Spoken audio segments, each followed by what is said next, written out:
Hello everyone, how are you today? Welcome back to my class Sukhdev Patsaria Chemistry classes Gwalior for G, NEET and board exam preparation. I hope you have understood the previous video. Today we are going to discuss on lecture number 1, chapter number 2, class 11th, and name of topic is structure of atom. In this lecture we will discuss about previous year questions of G mains exam 2021. This lecture is very important for those students who are preparing for G or NEET with 12th class. So let's start without delay. But kindly request to you, please like share and subscribe my channel. तो चलिए आज के इस lecture में मैं आपको structure of atom से related जी mains 2021 का क्वेश्चन डिस्कस करने वाला हूं, जो बहुत ही ज़्यादा इंपॉर्टेंट है। आपको इसकी थ्योरी भी समझ में आ जाएगी। तो सबसे पहले हम क्या करेंगे, इस क्वेश्चन को पढ़ते हैं और इसके बारे में आपका सारा डिटेल और क्वेश्चन कैसे सॉल्व करेंगे। मैथमेटिकल क्वेश्चन है, न्यूमेरिकल है, आपको निकालना सिखाऊंगा कम समय में सॉरी। तो चलिए क्वेश्चन देखिए जरा। Electromagnetic radiation of wavelength 663 nm is just sufficient to ionize the atom of metal A. The ionization energy of metal A in kilojoule per mole is, answer देना है। यहाँ पर लिखा हुआ है rounded off to the nearest integer. Integer type में आपको question का आंसर देना है, ऑब्जेक्टिव इसमें नहीं है। राइट, क्वेश्चन का मतलब क्या है, क्या कहा जा रहा है इस क्वेश्चन में, समझिए। इलेक्ट्रोमैग्नेटिक रेडिएशन ऑफ वेवलेंथ, ये आपकी वेवलेंथ दी है 663 नैनोमीटर वेवलेंथ की। अगर कोई इलेक्ट्रोमैग्नेटिक रेडिएशन है तो वह किसी मेटल के एटम को आयोनाइज करने के लिए सफिशिएंट है। सिंपल सी बात है, यानी इलेक्ट्रोमैग्नेटिक रेडिएशन है, उसकी वेवलेंथ है 663 नैनोमीटर। वो वेवलेंथ किसी मेटल एटम को आयोनाइज करने के लिए सफिशिएंट है, ऐसा बोला जा रहा है। आगे बात यह है, the ionisation energy of metal A, ऐसी मेटल की या मेटल एटम की आयोनाइजेशन एनर्जी क्या होगी, किसमें, मोल किलो जूल पर मोल में निकालना है हमें। ये हमें सबसे ज़्यादा याद रखना है, कभी जूल पर मोल लिखा हो या किलो जूल पर मोल लिखा हो तो आपको जो यूनिट्स हैं वो काफ़ी चेंज करना पड़ती हैं। मैं आपको भी सिखाऊंगा, बड़ी सरल तरीके से एक ही फॉर्मूले में आप निकालना सीख जाएंगे और उसके बाद इसका आंसर निकालना है। क्योंकि वर्ड इसमें क्या आ गया, इलेक्ट्रोमैग्नेटिक रेडिएशन और वेवलेंथ, ये दो वर्ड से हमारा पकड़ हो जाती है कि ये क्वेश्चन एटॉमिक स्ट्रक्चर से है और आयोनाइजेशन एनर्जी इसमें हमें फाइंड करना है। तो ये question dual nature of electromagnetic radiation का है। ध्यान रख लीजिए, आप अपना 11th की एनसीईआरटी बुक को ओपन कीजिए और उसमें आपको ये हेडिंग मिलेगी, dual nature of electromagnetic radiation. इसमें एक ही फॉर्मूला जो सबसे मेन है वो हम यहाँ पर यूज करेंगे और आपको उससे न्यूमेरिकल निकालना सिखाएंगे। तो देखिए ये क्या है, सबसे पहले मैं आपको फॉर्मूला बताता हूँ, इसमें कौन सा फॉर्मूला यूज होना है। तो वेवलेंथ दी गई है और ये किसकी वेवलेंथ, इलेक्ट्रोमैग्नेटिक रेडिएशन की, बस हमारा इससे काम चल जाएगा। तो ये हमारा फॉर्मूला होता है। सबसे पहले ये मैं फॉर्मूला यहीं लिख देता हूँ।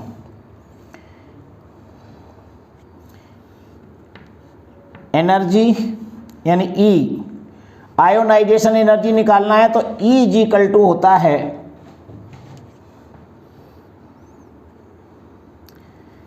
Hc upon lambda. बस ये है आपका formula. E is equal to H C upon lambda. ये फॉर्मूला आप याद कर लीजिए।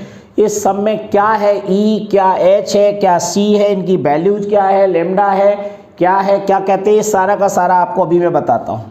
पहले आप इस फॉर्मूले को याद करिए, E is equal to H C upon lambda. Okay, ये सबसे बेस्ट आपका ये फॉर्मूला है। उसके बाद इसमें गिवन क्या क्या है इसको देखो।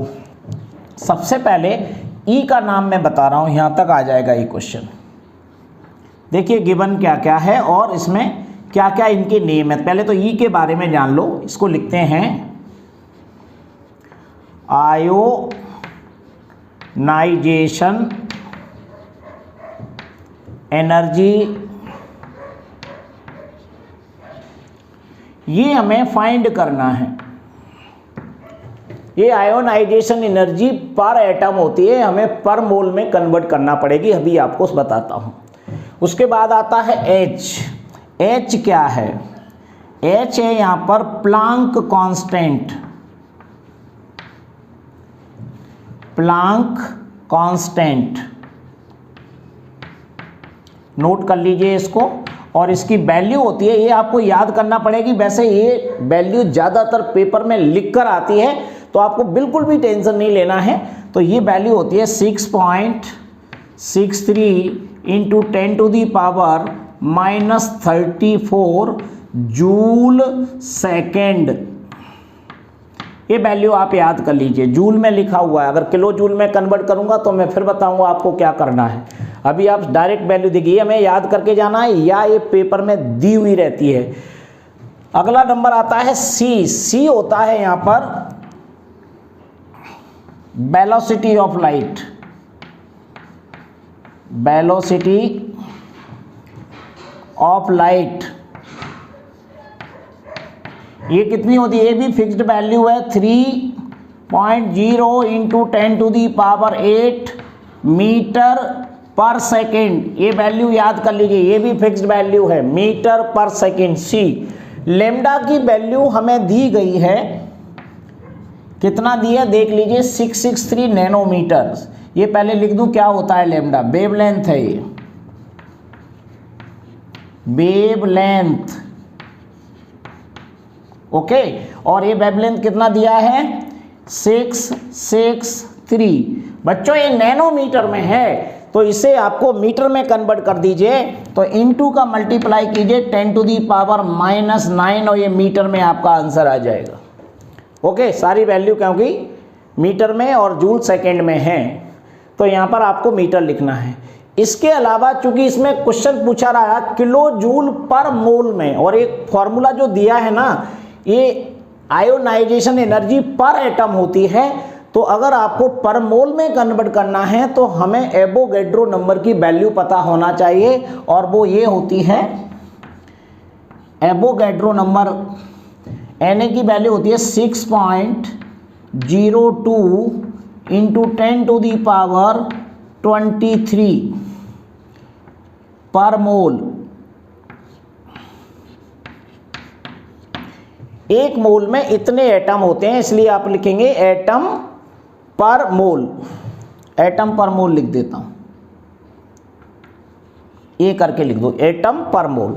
6.02 into 10 to the power 23 atom per mole. ये आपके सारी की सारी वैल्यूज आपके सामने हैं। बस आपको क्या करना है, इस फॉर्मूले में मुझे E निकालना है, तो ये सारी वैल्यू पुट करके आप जितने भी मल्टीप्लाई हैं, डिवाइड हैं, करके आप आंसर को कैलकुलेट कर दीजिए। देखिए, तो मैं यहाँ पर आपको सिखा रहा हूँ कि कैसे आपको नोट करना है। तो यहाँ पर मैं लिखूँगा E is equal to H की वैल्यू कितनी है, 6.6263। कोई अंतर नहीं पड़ेगा, 2 और 3 में कई बुक्स में 2 लिखा मिल सकता है। 6.63 इंटू 10 टू दी पावर -34। ये काय में वैल्यू है, जूल में है। और अगर मैं इसे जूल सेकेंड में है और इसे मुझे किलो जूल, जैसे लिखा है ना, किलो जूल पर मोल में आंसर निकालना है, तो यहाँ पर मुझे 10 टू दी पावर -3 से यहीं पर मल्टीप्लाई कर दीजिए। तो मैं यहाँ लिख सकता हूँ इंटू 10 टू दी पावर -3, इसको आपको सीख लेना है।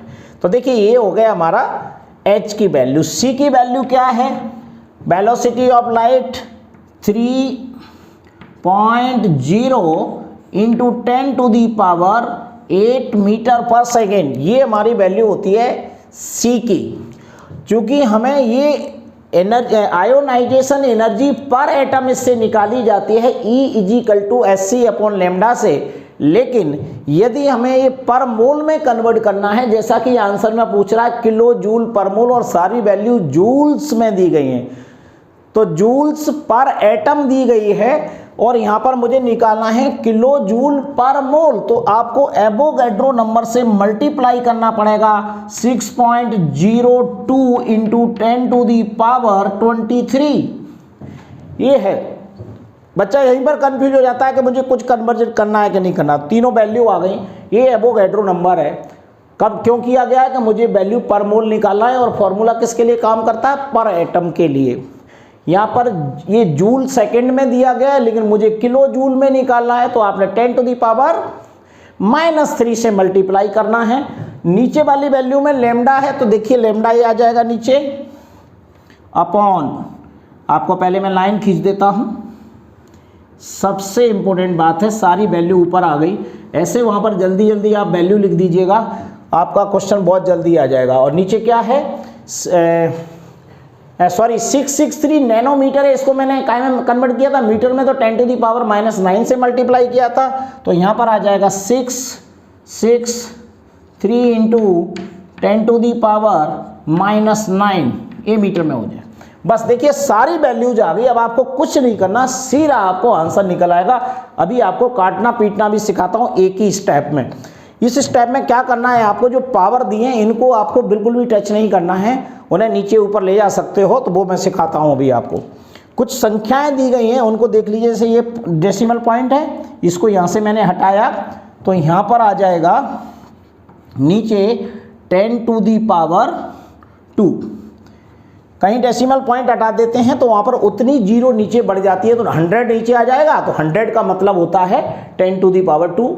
ये डेसिमल पॉइंट है, इसके आगे दो संख्या है, तो यानी 2 जीरो नीचे आ जाएगा, 1 के आगे लगा देते हैं, इसको लिख सकते हैं हम 10⁻²। ऐसा मैं हर लेक्चर में, हर न्यूमेरिकल में आपको सिखाता हूं। तो देखिए अब इसमें क्या होगा कि ये संख्या बड़े आसानी से कट हो जाएगी। देखो ये वाली और ये वाली कट गई, समझ में आ रही ना बात? ये कट गई हमारी। अब देखो कौन सी संख्या कटने वाली, और तो मुझे कोई दिखाई दे नहीं रही है, तो आप क्या करेंगे, अब आपको ऐसे कर सकते हो, काटने पीटने का काम कैसे करिए। ऐसे मान लीजिए ये 10⁻⁹ है, ठीक है, और ऊपर भी देख लो 10⁻⁻³ है एक, तो ये -34 है, या इसको ऊपर ले जाइएगा तो ये काय में कन्वर्ट हो जाएगा, ये माइनस प्लस में हो जाएगा, ये प्लस है ये माइनस में कन्वर्ट हो जाएगा, तो बड़ा आसान हो जाएगा इससे आपको करना। तो देखिए मैं ये 10⁻⁹ को ऊपर ले जाता हूँ, तो यहाँ कर देता हूँ इंटू 10⁻⁻⁹ की जगह क्या आ जाएगा? +9। देखिए कितना सरल काम है, आपको बता रहा हूँ, सरल आपको पेपर में काटने के लिए। ये 10⁻⁻9 को मैं ऊपर ले जाऊंगा तो ये 10⁻+9 हो जाएगा। ये कटी गया हमारा, तो ये हमारा खत्म, इसका आप कोई काम नहीं है, मैंने कट कर दिया, यहाँ से हटा दिया, ऊपर पहुँच गया ये। अब ये 10⁻² है, इसको भी अगर मैं ऊपर ले जाऊँ तो ये हो जाएगा 10⁻⁻², तो इसको हटा देता हूँ, ऊपर लिख देता हूँ 10⁻, यही लिख देता हूँ 10⁻, कितना था यहाँ +2 था, तो यहाँ पर हो जाएगा -2। देखिए इतनी बड़ी संख्या, अब नीचे का कोई काम इसमें नहीं बचा, ऊपर का बचा हुआ है, इसे हम आसानी से सॉल्व कर सकते हैं। अब इसमें क्या करो आप कि सारी की सारी पावर जो है ना, ये देख लीजिए एक साथ में, और संख्या क्या बची है हमारे पास? केवल ये है 3.0 इंटू 6.02, इसका केवल मल्टीप्लाई होना है, और तो केवल हमारी पावर बची है, तो इसको अपन लिखेंगे देखो ऐसे 3.0 इंटू 6.02। अब ये पॉइंट लगाने की जरूरत नहीं, डायरेक्ट 3 कर देता हूँ, नहीं तो आप कंफ्यूज हो जाएंगे। 3 इंटू 6.02 इंटू, अब आप देखो माइनस वैल्यू पहले पूरी काउंट कर लीजिए, 34 है, 35, 36, 37, ओके, और 37 के बाद 38, 39, तो ये हो जाएगा 10 to the power minus 39 into, अब प्लस वाले देखिए, प्लस में कौन बचा है, 23 और 8 हो जाएगा आपका 31, और 31 और 9 40, तो ये हो जाएगा 10 टू दी पावर 40। अब देखिए ये 10 टू द पावर माइनस 39 है, ये 10 टू द पावर 40 है, इनको भी हम काट सकते हैं। तो हमारे पास क्या बचेगा दोनों कटने के बाद, ओनली 10। इस 10 का इससे मल्टीप्लाई कर दीजिए, तो ये पहले 6 का 3 से किया तो ये क्या हो जाएगा 18.02 और इंटू 10 कर दीजिए। ओके, तो ये कितना हो जाएगा 180.2, ये आ रहा है 180.2। अगर यहाँ पर 6023 लेते तो ये संख्या थोड़ी और बड़ी आती अगर हम पूरा लिखते तो इसको लगभग एवरेज मान लेंगे 181। ये 180 से ज़्यादा हो गया ना, तो इसको कह देंगे 181। ये आपका आंसर आ गया। ये 181 कैसा आया, क्या लिखोगे, एनर्जी है, आयोनाइजेशन एनर्जी है, तो पर मोल में आएगी जी। आयोनाइजेशन एनर्जी किलो जूल पर मोल, ये हमारा आंसर आया जो हमें यहाँ लिखना है 181। ये रहा इतना सिंपल सा कैलकुलेशन, इसमें मुझे कोई कैलकुलेटर की ज़रूरत नहीं पड़ती है, आपको जैसे सिखाया गया है। ध्यान रखना, पावर्स को आपको नीचे ऊपर करके एक जगह इकट्ठा कर लीजिए और संख्याओं को मल्टीप्लाई कर दीजिएगा। देखो डिवाइड करने का भी हमें कोई काम या ज़रूरत नहीं पड़ी और आंसर हमारा आ गया 181। या आप लिख सकते हैं, अगर डायरेक्ट आंसर पूरा पूछ रहे हैं तो 180.2। अगर हम यहाँ पूरी संख्या लेते ना 6.023 तो ये आंसर आता 180.6, जो कि 181 के बराबर होता है। आंसर में 181 ही है, ठीक है। तो ये सिंपल सा फार्मूला है हमारा E = hc/λ, जो कहाँ से लिया गया है, dual nature of electromagnetic radiation, ये हमारा टॉपिक है एटॉमिक स्ट्रक्चर के अंदर, उसी से ये क्वेश्चन निकाला गया है। सारी वैल्यूज मैंने आपको बताई, इस तरीके से आप प्रीवियस ईयर के सारे क्वेश्चंस निकालना है। जैसा कि मैं हर बार आपको बताता हूँ, आज फिर बताने जा रहा हूँ कि इस सीरीज का नाम है get 100 percentile from 100 previous year questions of JEE mains exam. तो इसके हर टॉपिक से मैं 100 क्वेश्चन आपको सेलेक्टेड कराने वाला हूं, जो कि जी मेंस एग्जाम को फाइट करने के लिए काफ़ी हैं, सफिशिएंट है। तो आप इस सीरीज से जुड़े रहिए, चैनल को सब्सक्राइब कीजिएगा और अपने दोस्तों को शेयर कीजिए। So thank you very much. Next lecture will be continue.